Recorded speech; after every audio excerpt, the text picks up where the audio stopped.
Okay guys, so welcome back to class, and we're talking about timeline of Rome. So I'm gonna go ahead and put that title right here, timeline of Rome.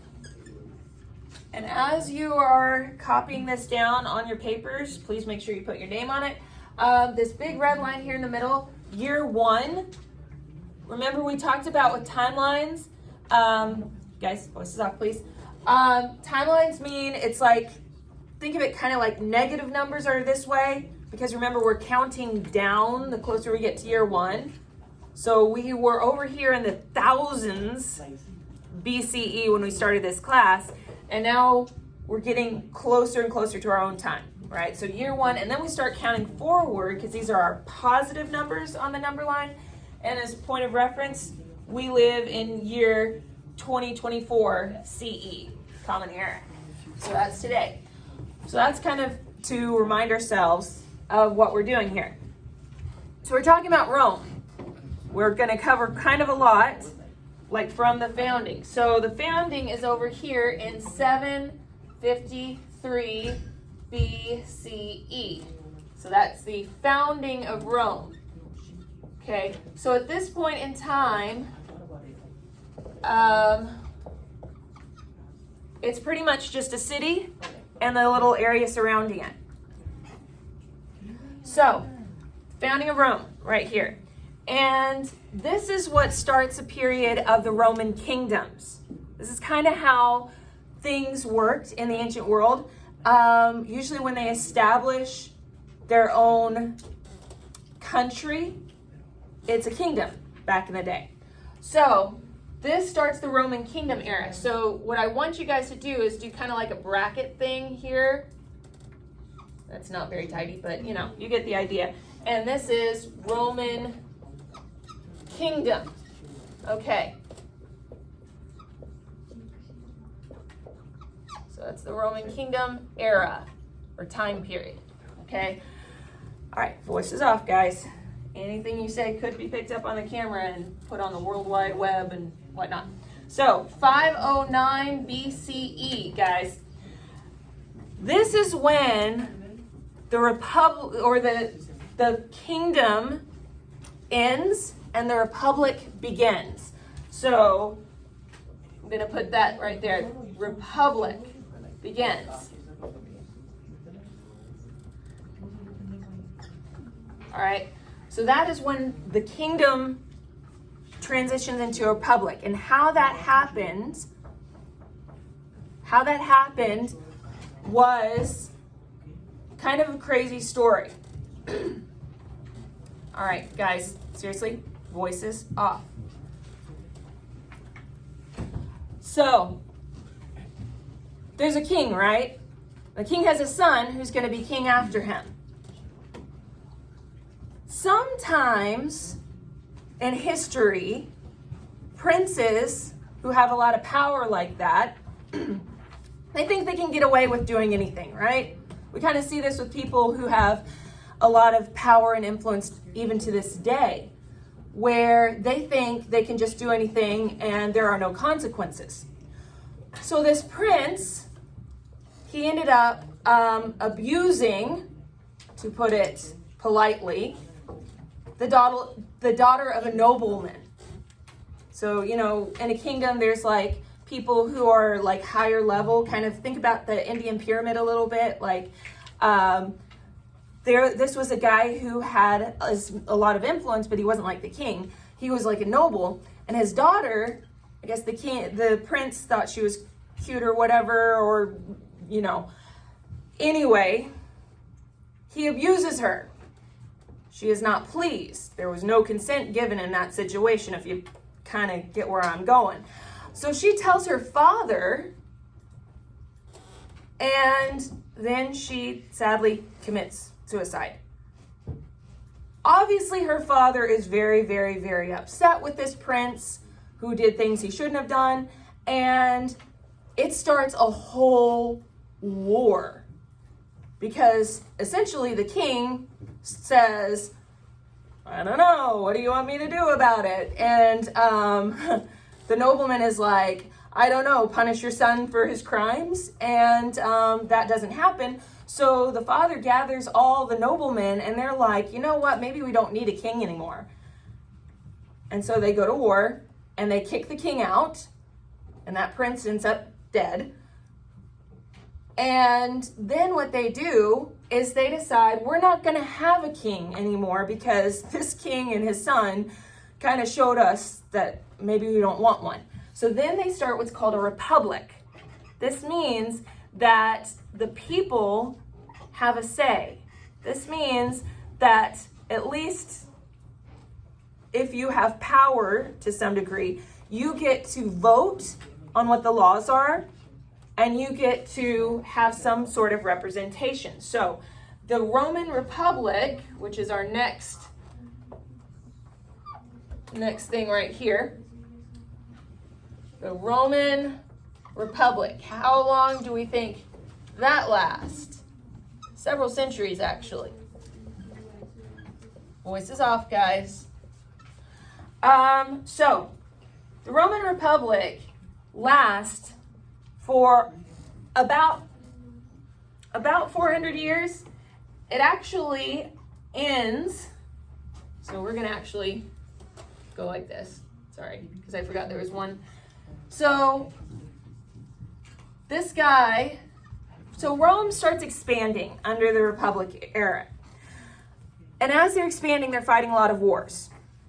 And part of Roman law was that in times of war, in times of trouble, they could appoint what's called a dictator. Usually that's the word, right? Because like North Korea has a dictator, and that usually doesn't end well.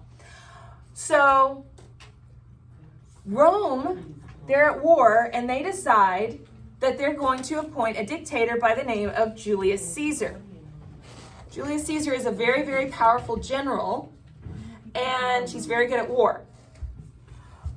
But after he's winning some battles and he's starting to get very popular with the common people, that's when the Roman senators, because Rome, their ruling body pretty much in the Republican era is the Senate. We have a Senate today. We kind of named it after that one. The Roman Senate starts to get uncomfortable. They start seeing that Julius Caesar has a whole lot of power. What if he doesn't want to give that power up once the crisis is over and the wars have kind of cooled off?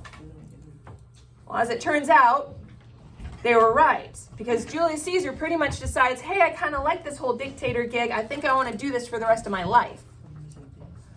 So what happened? Thank you. Hey, voice off.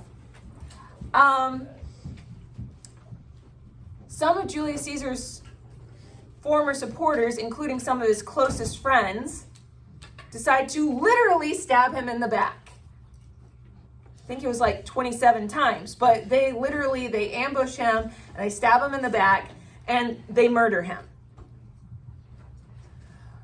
And one of the morals to that story is don't fool around with your best friend's mom.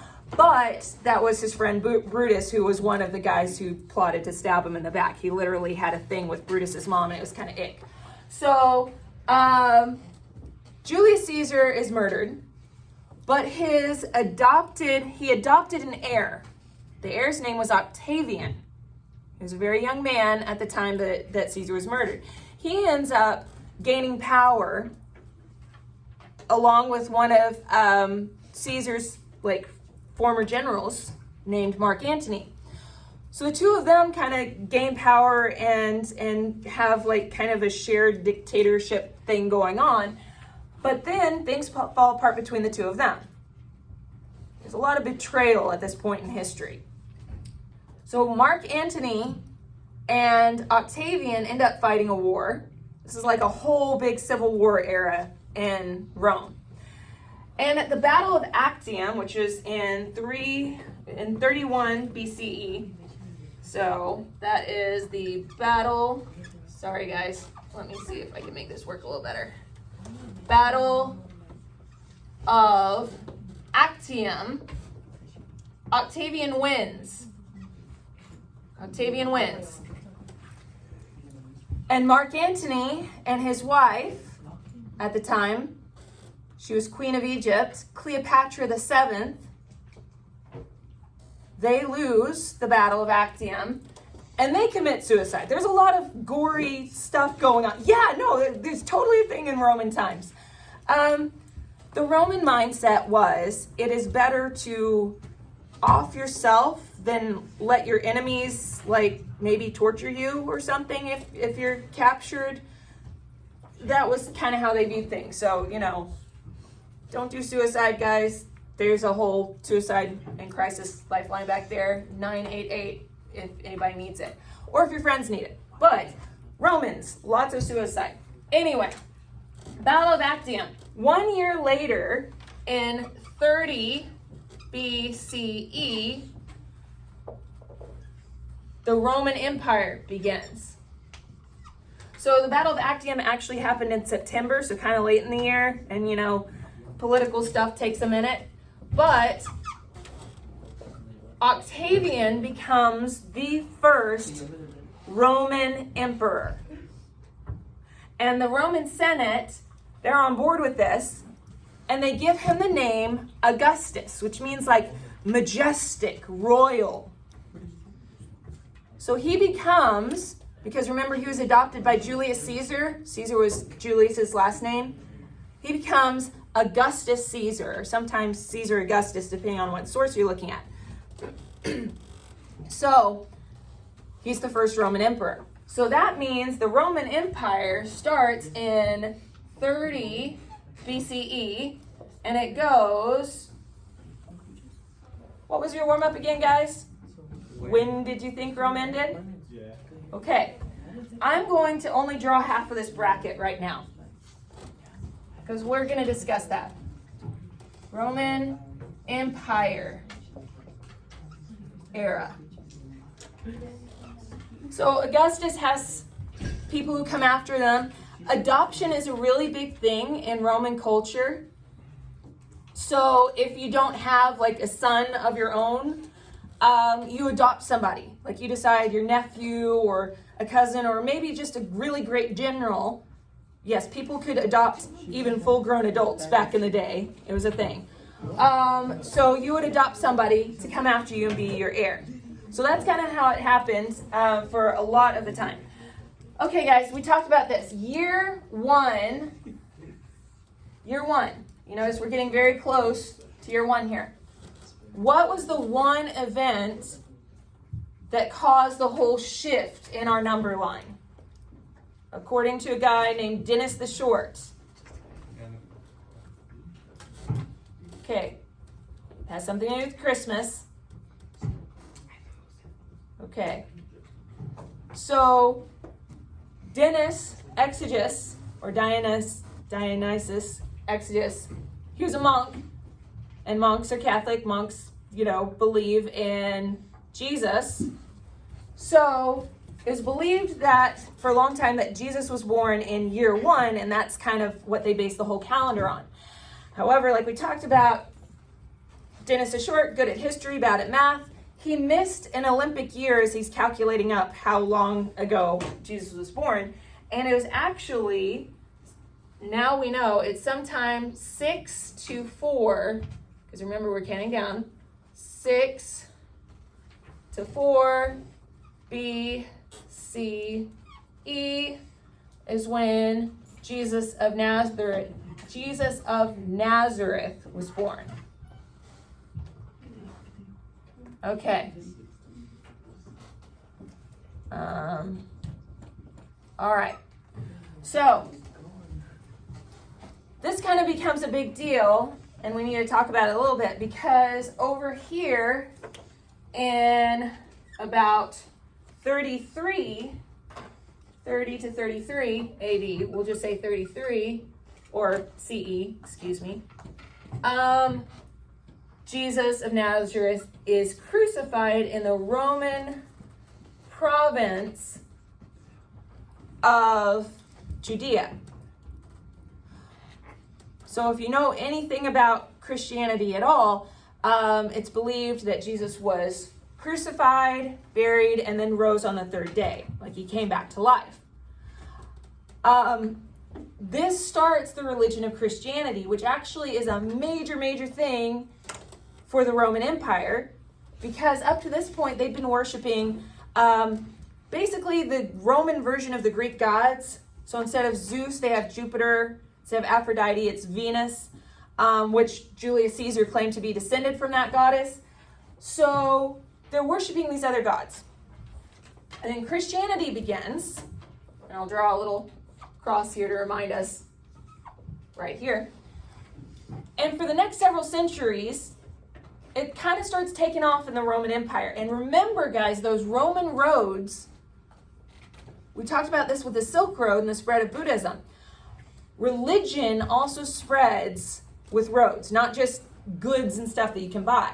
So the Christian faith starts spreading throughout the Roman Empire. Everywhere that road system goes. Land, sea, everywhere.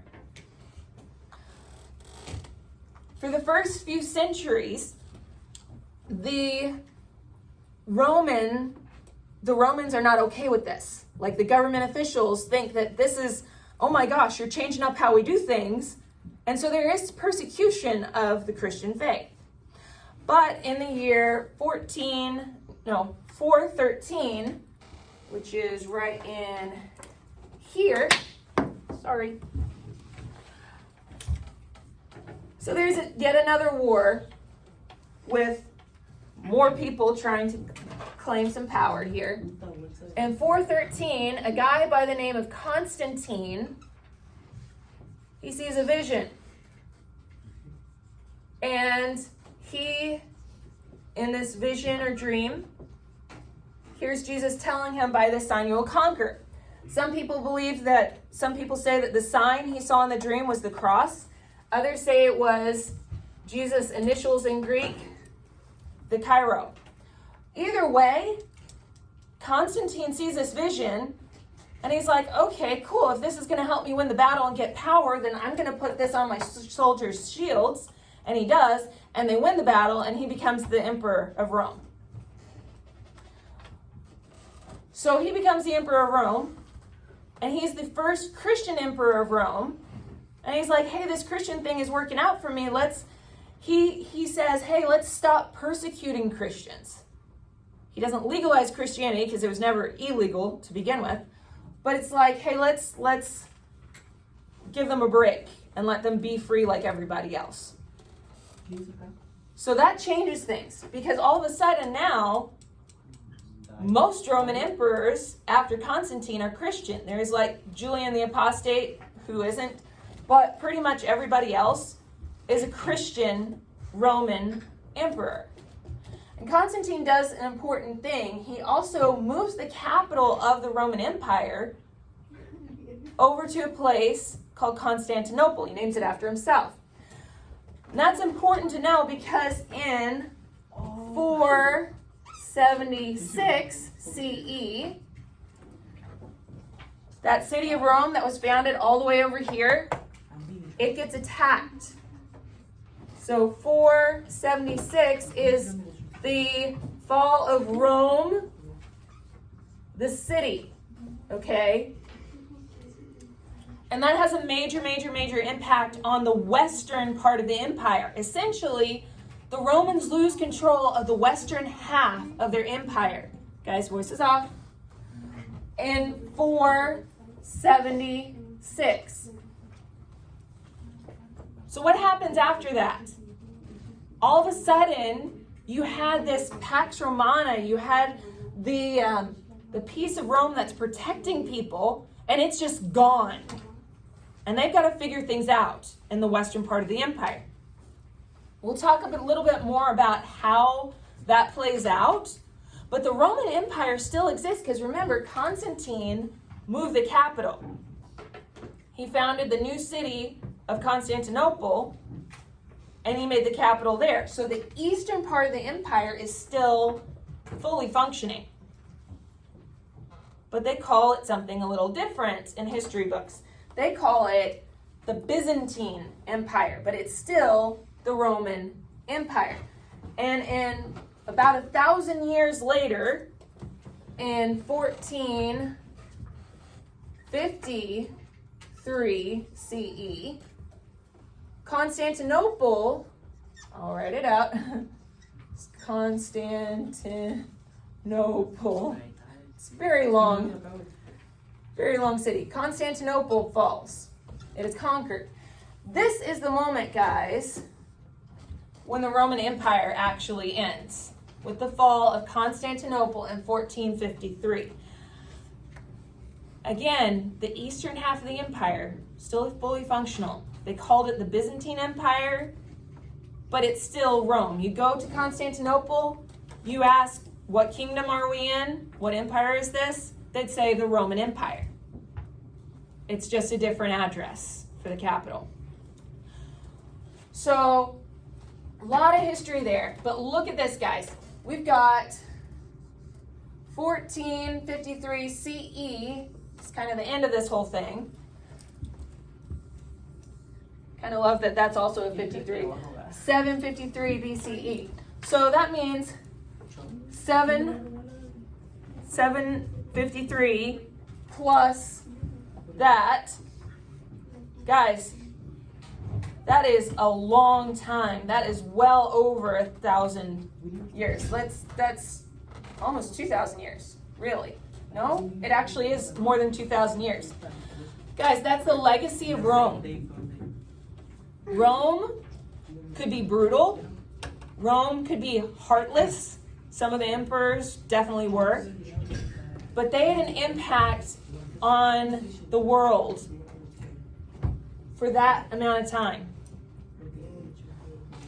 And guys, I don't know if you knew this, but the city of Rome still exists, and you can go and see Roman buildings there today. Italian is essentially just modernized Latin. So we live in a republic, just like they had back then. We have a Senate, just like they did. Our Statue of Liberty is based on some of the statues from back then. So the Romans had a huge, huge impact and continue to have an impact today. I'll give you guys some time to finish this up. We're going to try and check some folders between now and the end of class, okay? So thanks, guys.